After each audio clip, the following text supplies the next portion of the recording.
All right, so we're going to go through all these power properties and go through all the practice problems and go over how they work and why they work that way.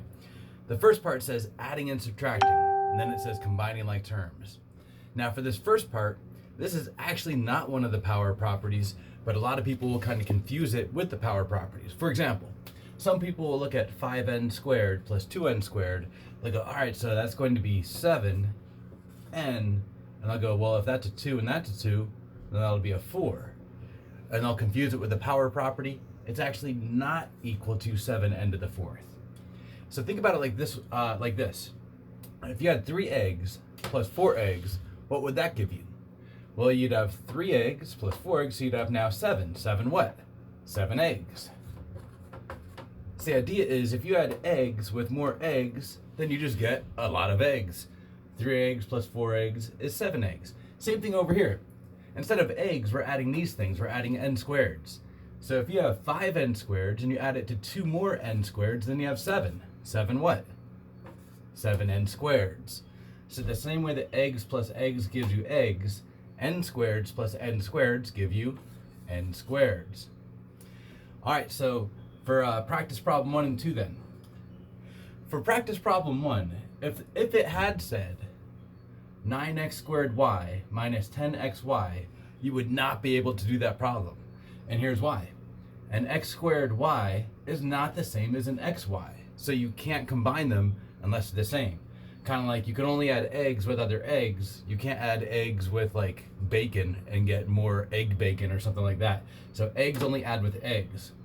All right, so being that the problem actually was written like this, now x squared y is the same as x squared y. So now we are adding together the same thing.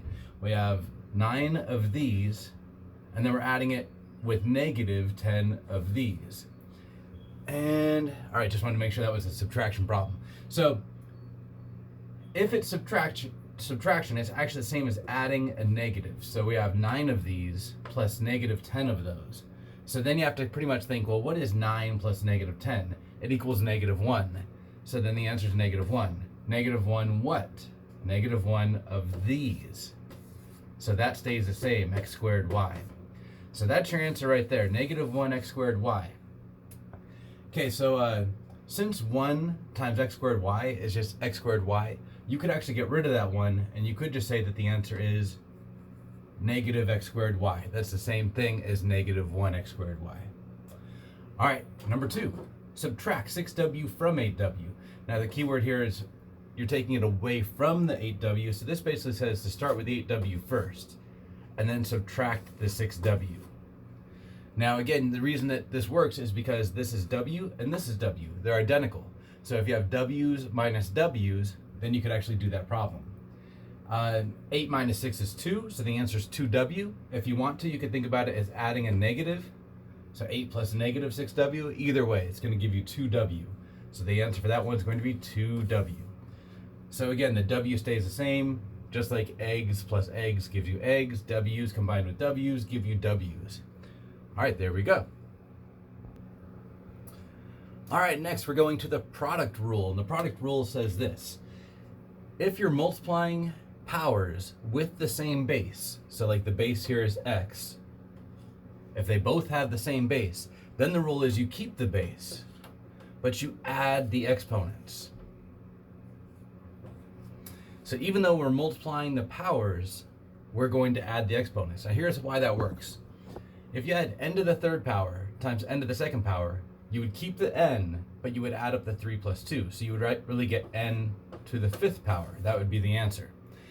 Think about what this means. N to the third power means n times n times n. And then n to the second power means n times n. And then we're multiplying those things together. So really we're doing n times n times n times n times n. There's 5 n's that we're multiplying. That's why it's the fifth power. So that's why you add up those exponents. Even though it's a multiplication problem, you end up adding the exponents. This is why. So for example, this problem here for number 3, h squared times h to the 6. Really this means h times h. And this means h times h times h times h times h times h. So how many h's are we really multiplying? Well, we're really multiplying 8 of them. So the shortcut becomes keep the h but then add the exponents. And there's your answer. It's h to the 8th power. Pretty easy. Okay, this one looks more complicated, but it's really not too bad. Since we're multiplying, and we can multiply in any order that we want, let's multiply the numbers first. Let's do negative 2 times 7. So negative 2 times 7 gives us negative 14. And now we'll multiply the a's. So we've got a to the 2nd power times a to the 3rd power. So following the same rule, we keep the a, but we add up the exponents. So we have a to the 5th power. All right, now let's multiply the b's. So we've got b, which was really b to the 1st power, times another b, which is again really b to the 1st power. So we keep the b, and we add up the 1 plus 1, we get b to the 2nd power. So again, b times b is b squared, 1 plus 1 is 2, so there's the rule, and that's our final answer. Negative 14, a to the 5th, b squared. All right, next we have the power rule, or the power property with powers. Okay, so it says you've already got a power here. You've got a number to a power, but then that whole thing is to another power. And the rule says keep the same base, but then multiply these two exponents. So for example, if you had n to the 2nd power, but that whole thing was to the 4th power, you would keep the n, but you would multiply the 2 and the 4, and that would give you 8. You would have n to the 8th power. Okay, let me show you why that works. So again, let's think about what this means. We have n squared, which means n times n. But then it's the 4th power, so that means multiply it by itself, and then again and again. So we have another n to the 2nd power, another n to the 2nd power, another n to the 2nd power. So we have 1 of them, 2 of them, 3 of them, 4 of them. There's the 4 of them. And we're multiplying all of them. So really what we have is n times n, times n times n, times n times n, times n times n. How many n's are we really multiplying? 8 of them. And that's why we get n to the 8th power. So instead of writing this all out, the shortcut is just multiply those together. Okay, so that means in number 5 here, it's going to be really easy. We just keep the x, and we just multiply those. So 2 times 3 is 6, and there's your answer, x to the 6th power. Okay, for question number 6. One thing that I didn't really show you in the example is it's kind of like the distributive property. When you have multiple parts that you're multiplying, like we've got a number, negative 2, and a variable m to the 5th power that we're multiplying, that means this exponent kind of takes precedence to both of those.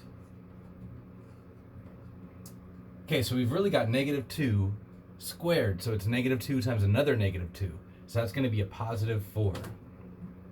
And then we're going to use the rule. So the rule is, let's keep the m, but let's multiply the 5 and the 2. And 5 times 2 is 10. Okay, but then we've also got this times by m to the 3rd power out there. Okay, so we have one more step to do. So that 4, we're going to keep that 4 where it is.